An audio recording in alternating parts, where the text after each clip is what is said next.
बालाजी धाम की। आज श्री बालाजी धाम दिव्य दरबार सभी भक्तों का हार्दिक अभिनंदन वंदन करता है।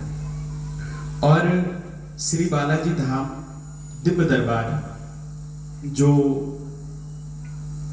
पूज्य गुरुदेव भगवान के आशीर्वाद से आने वाले समय में त्रिकालदर्शी दरबार कहलाया जाएगा।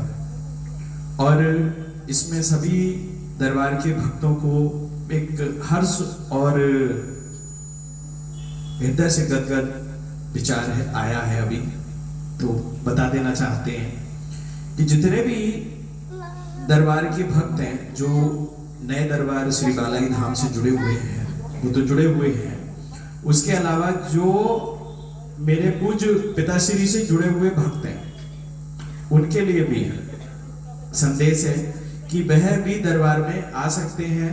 दरबार उनके लिए रेगुलर है और मार्च के बाद दरबार रेगुलर कर दिया जाएगा, रेगुलर चलेगा।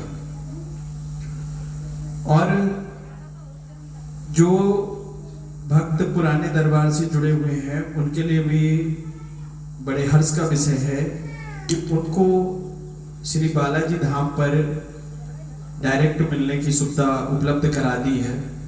वह जो घर के दरबार में चाहे एक बार हुआ है चाहे 2 बार हुआ है, वह डायरेक्टली हमसे आके मिलेंगे।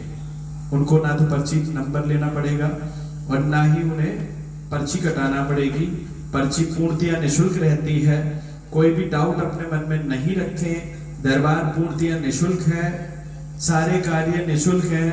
और जो हनुमान जी की कृपा आती है उसके बाद जिनके पर्चे बनते हैं उनके लिए एक महत्वपूर्ण सूचना कि वह जो पर्चे पे आया है या जो मौखिक बताया है पूर्णतया श्रद्धा भाव से उसका पालन करें और पूर्ण लाभ लें।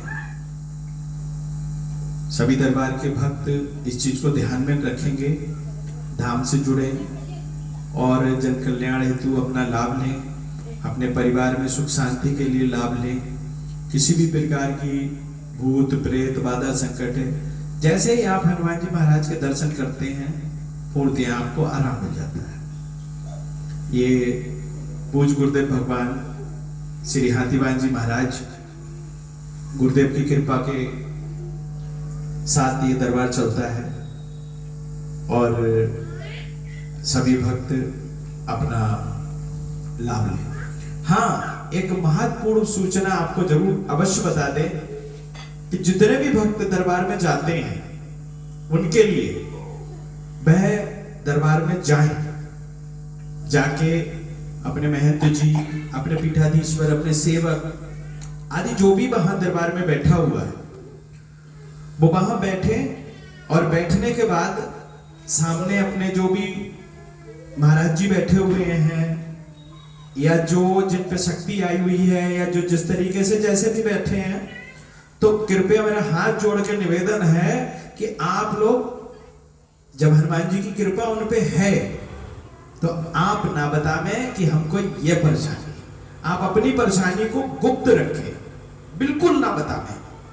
और आग्रह ये करें कि महाराज जी इस टाइम तो आप हनुमान जी की शरण में हो, आप हमें बताओ हमारी क्या परेशानी है। क्यों साहब, कितने लोग मानते हैं ऐसा होना चाहिए नहीं होना चाहिए? जरा उधर दिखाओ, हाथ खड़े कर दो कि आप अपनी परेशानी मत बताओ। आप क्यों बताते हो? आप सामने जो महाराज जी बैठे हुए हैं या जो महंती जी बैठे हुए हैं, जो पीठाधीश्वर बैठे हुए हैं, जो सेवक बैठे हुए हैं, आप निवेदन करके उनसे हाथ जोड़ के प्रार्थना करो कि महाराज जी हम कुछ नहीं बताएंगे और आप हमें बताओ कि हमारी परेशानी क्या है।